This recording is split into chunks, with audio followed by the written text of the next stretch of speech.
Welcome back, everyone, to Making Waves, the show from the Chicago Maritime Museum all about our city's past and present on the waterways. I'm Madeline Crispell, the museum's curator, and with me, as always, is Sari Breslin, the museum's education director. Thanks, Madeline. This June, we're taking a look at one of the most important kinds of waterways in our region's history, canals.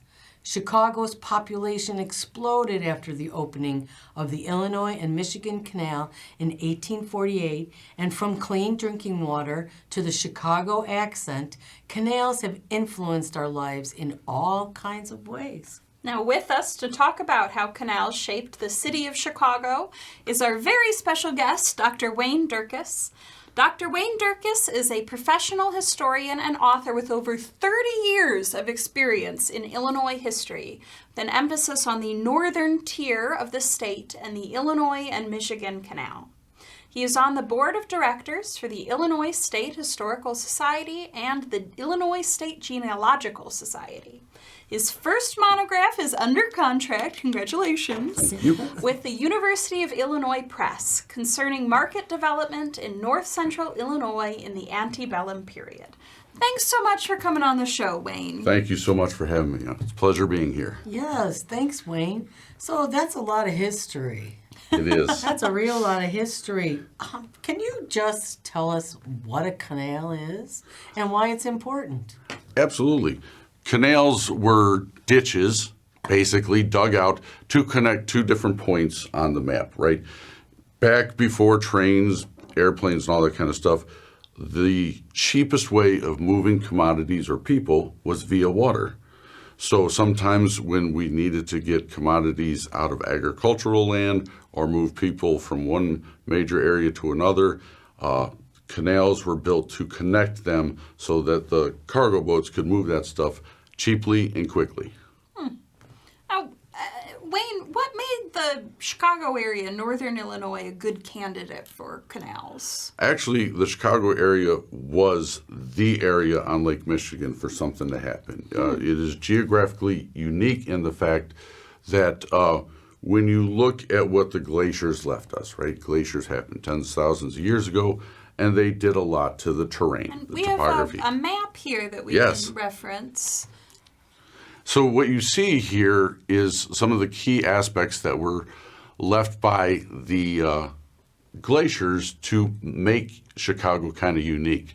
That dark area on the left is the Valparaiso Moraine.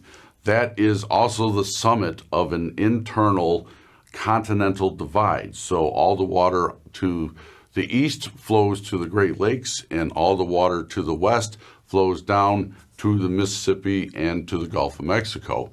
And it's not very visible, right? If you were to walk over it, you probably wouldn't even notice it. But geographically, it's very important. And then in the upper right, you can see the Chicago River, the South Branch, and it's kind of heading over towards that Des Plaines outlet that veers off into the left where we can't really see it this time. That feature makes this area quite unique because there were times in high water Indians could take the canoe, and just go right across the plains, right across that portage area, and continue to canoe straight to Lake Michigan. So early on, humanity was aware of the fact that this was a very special place. I see. We've heard a little bit about that on some of our previous episodes about the importance of, the Chicago portage to the area. Yes. Now, let's get back to that early history. Okay. Were there any other people who recognized the importance of building a canal in this area? Yeah, if you go back into European history within the United States, because obviously for millennia, local tribes, Potawatomi, Ho-Chunk, all that, they were aware of what was happening there. Europeans first learned about it in 1673 with Louis and Joliet. We have a photo or an etching of this Yes, as well. yes. Not a photo, I wish. Yeah, oh yeah. No, but these gentlemen were coming back from their exploration in the Mississippi River, and they learned about the Illinois River itself, and they were told that when you kind of get towards the end of the Illinois River, you may have a short portage, or you can canoe right across to Lake Michigan, and it would cut down on their travel time. So they were the first Europeans that is documented of having identified this from what they learned from the Indians, and they wrote about it in their travel journals. So when they went back to back to Canada with the French government, they shared it with them. So this is the first documented case where we understood that the potential of this wonderful area here. So when we were talking about having you on the show and everything, my first question was, how do you dig a canal? Oh, absolutely. Absolutely. And I tell you what, I'm glad I wasn't there back in the days to do this, because it was done by human muscle. They had picks, they had shovels, Wow. and they had to excavate everything. Now, the canal, and this is important here, it's in 3 sections. There's the Summit Division, the Middle Division, and the Western Division.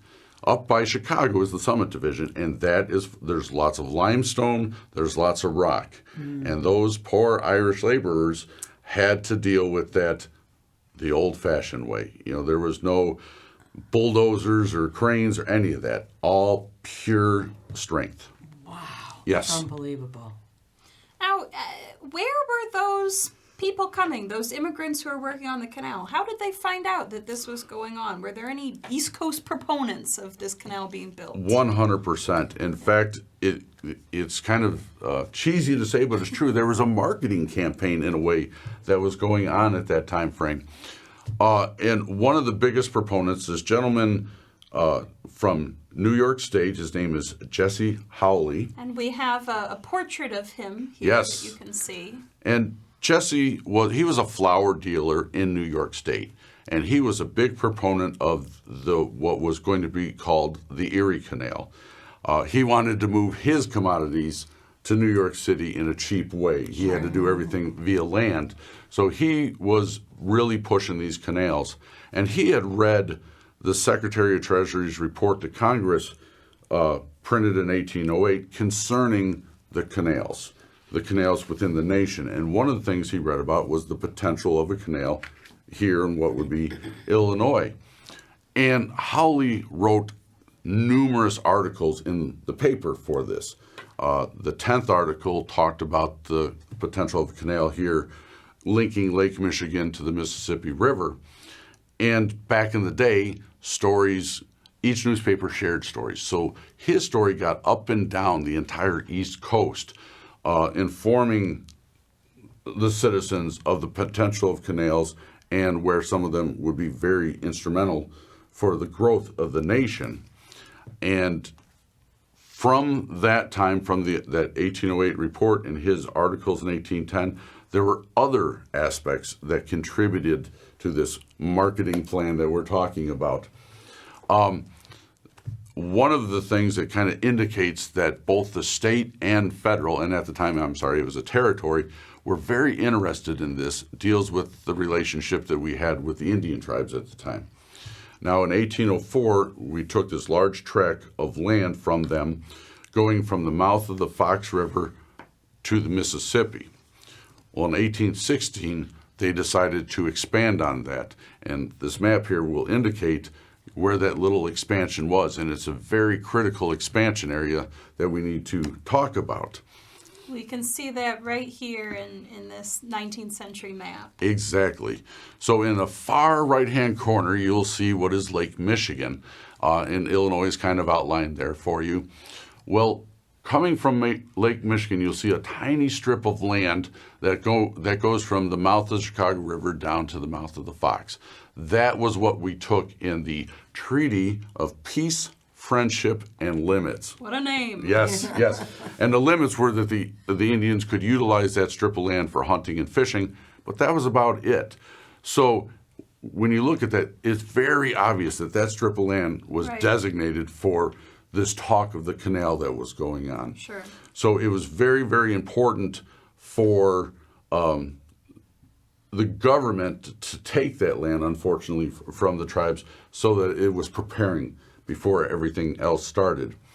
One of the things I would like to add at this point is the fact that Illinois is so important during this time frame, right? Western migration is happening big. Go west. It's even before Manifest Destiny. And people were talking about potentially moving out west, and they wanted to know more. So there's this large body of work that travel literature was written about, right? Sure. So they talked about in gazetters, travel literatures, reminiscence, immigrant guides, talking about Illinois. Illinois was this entity, right? It was the place. Where do we go? Let's go to Illinois. And one of the things they talked about in this massive genre, because we're talking over 400 volumes in a 20-year time frame, talking about Illinois. And every one of them mentions the plans for internal improvements. See, internal improvements at the time were the designs for potentially railroads or lighthouses, canals, anything to move people and commodities back and forth. And they wrote about the potential of the canal in all these.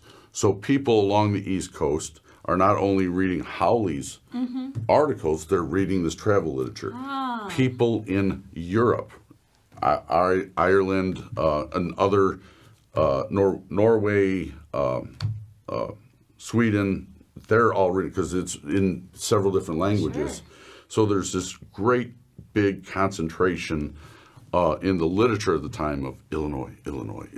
So the is canal, that how the canal. they got the people to dig the canal? Oh, absolutely. And in a little bit, you're going to see that we talked about the contractors, right? The contractors who got a contract to build a section. There's 196 sections, and they had the responsibility of finding people, right, to work on the canal. So they would advertise in East Coast papers. One advertisement I saw initially published in Pennsylvania, I saw later on within that same year up and down the East Coast. It's looking for people to work on the canal. And it's very important to understand that this is after the canal age started. Sure. And the canal age started really taking off with the Erie Canal. What happened in New York State was massive. I think all the time about what Madeline always says about how we have an accent like New York. I never thought about that before, but it's because of the canal. Right. Sure. I mean, we sound a lot more like people from Buffalo, New York than we sound like people from Indianapolis. Yeah. Exactly. That is because of this legacy that we still carry in our voices today. Yeah. Absolutely, because when these people read all this stuff, they read the advertisements for workers, they read the literature, they read the articles, they migrated west, and they followed basically a latitudinal direction. So everything that's coming to northern Illinois at this time frame focused on the canal. Not only are they bringing their families and their dogs and tools, but they're bringing their thought processes, their political ideologies, their accents, right? Right. Everything moves with them, and that helps shape what is going to occur in northern Illinois. And northern Illinois almost wasn't a part of us. You know that? There was a time, yes. Could have been Wisconsin. It could have been Wisconsin. If it wasn't for one tremendously thoughtful individual, and that was our representative in Congress at the time, the territorial representative, Nathaniel Pope. Who we have a great portrait of right here that you can see in his Yes. finery. Yes. Now, Mr. Pope is from the East Coast. He was connected to people in New York, and he was very instrumental in helping boost northern Illinois. And what I mean by that is when the Northwest Ordinance was made, the northern border of both Indiana and Illinois was at the southernmost tip of Lake Michigan. How about that? That's the limit. So in 1816, when Indiana became a state, they argued just prior to becoming a state, look, we need some access to Lake Michigan. Sure.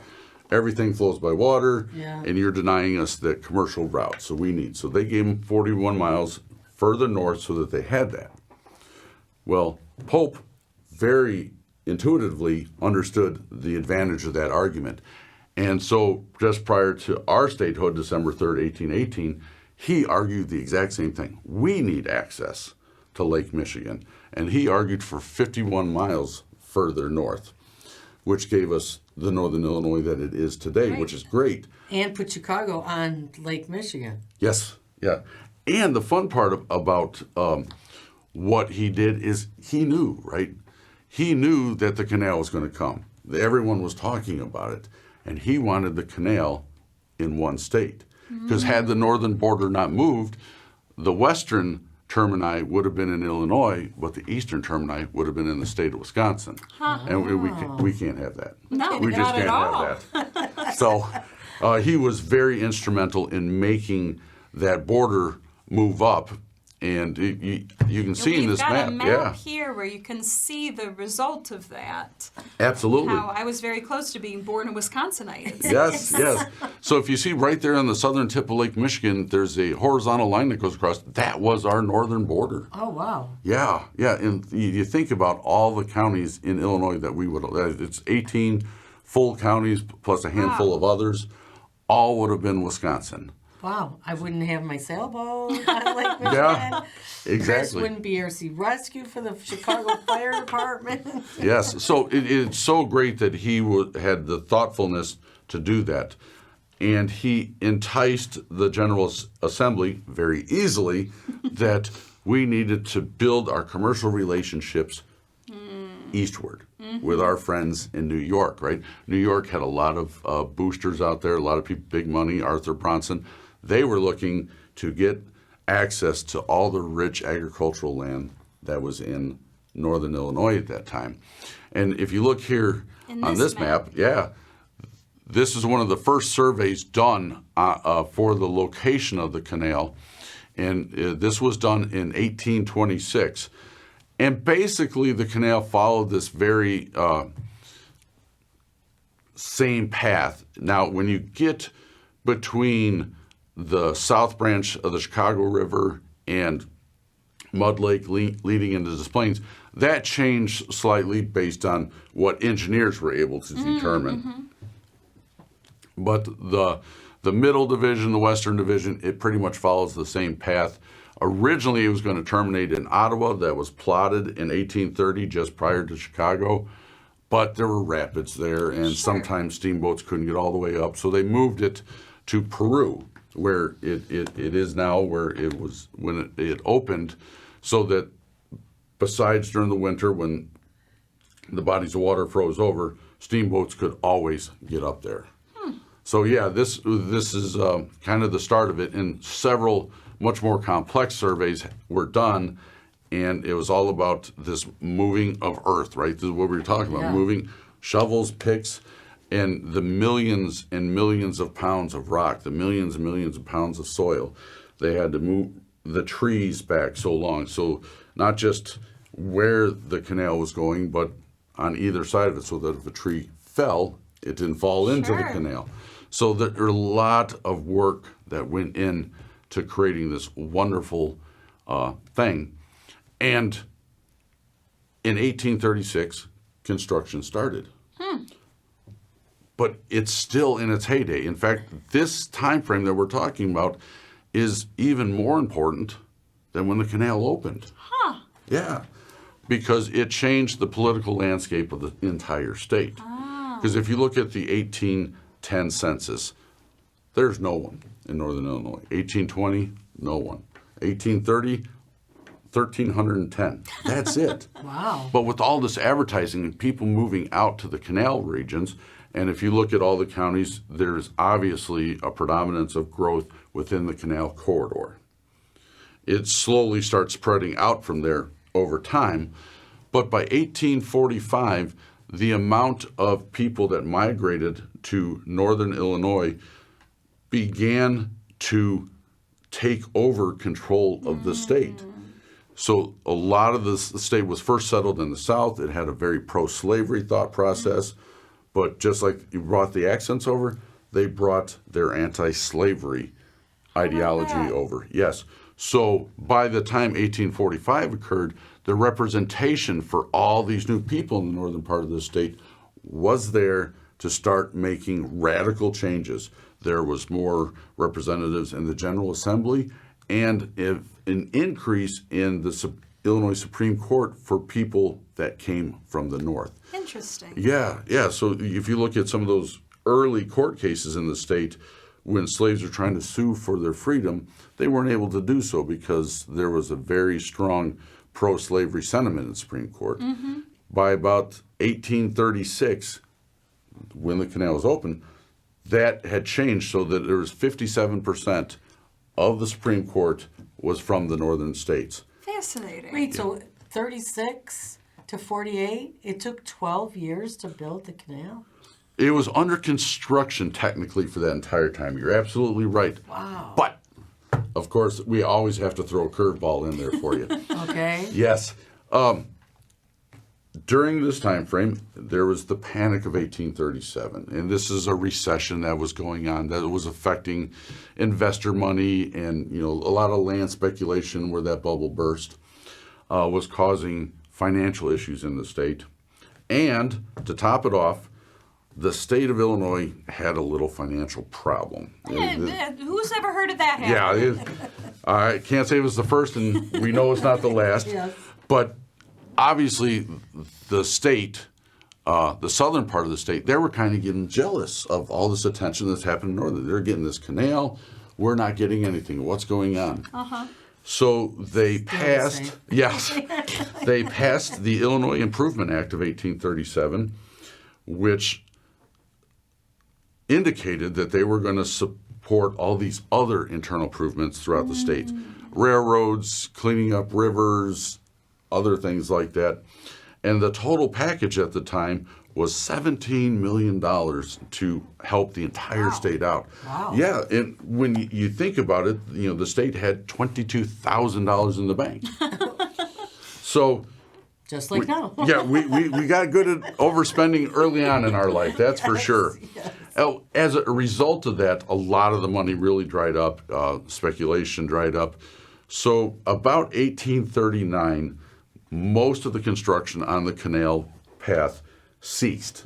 There were some contractors had a little money left over that they finished up their individual sections, and it didn't start up to about 1843 again. So there was about a 4-year period in the middle of that 12 years that nothing was really happening. It's just really a ditch. Yes, exactly. It's just a ditch. Well, and the hard part about that, other than the fact the lost revenues and all that, but these wonderful workers that migrated to Illinois had to survive somehow in that 4-year period. Yeah. So they took up odd jobs, they tried farming, they did, and their living standards were horrible at the time. They lived in squalor, dealing with all the issues that poverty has with them.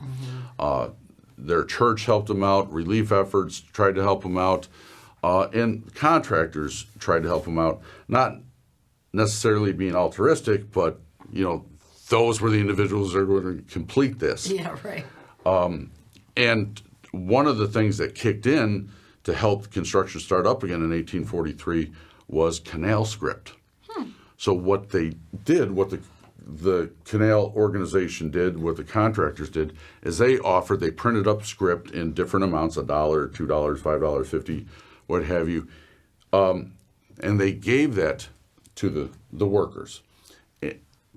Meaning, when the canal was done, they could turn that into money to purchase land along the canal. And some were able to save and actually did that. And a lot of the immigrant families along the canal corridor that go back to that time frame bought their land with canal script. Oh, wow.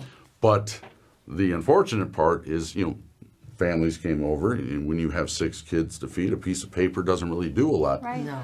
And, of course, speculators, businessmen would buy that up from them. If you were lucky, you got 25 cents on the dollar. Yeah. Most people got, anywhere between 10 and 15 cents on the dollar.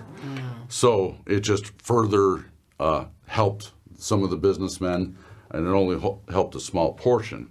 But that was what kicked in. So we got to wrap up our episode today, unfortunately. We could do another 8 hours on canals, I easy. think, with you, Wayne. Yes. Now, of course, you can always visit our website at chicagomaritimemuseum.org or come down and visit the museum every Tuesday through Sunday, 10 to 4, where you can learn a lot more about the canals, both the Illinois Michigan Canal, which was so important in the 19th century and continuing on through today, as well as the Sanitary and Ship Canal and all kinds of other interesting history that we will get on to when Wayne comes back for part 2. Outstanding. But- I'd love to. If you could leave us with one very last brief thought, why are these important? Why should kids care about these canals? Absolutely. And there are so many aspects of the canal that are very, truly important to us.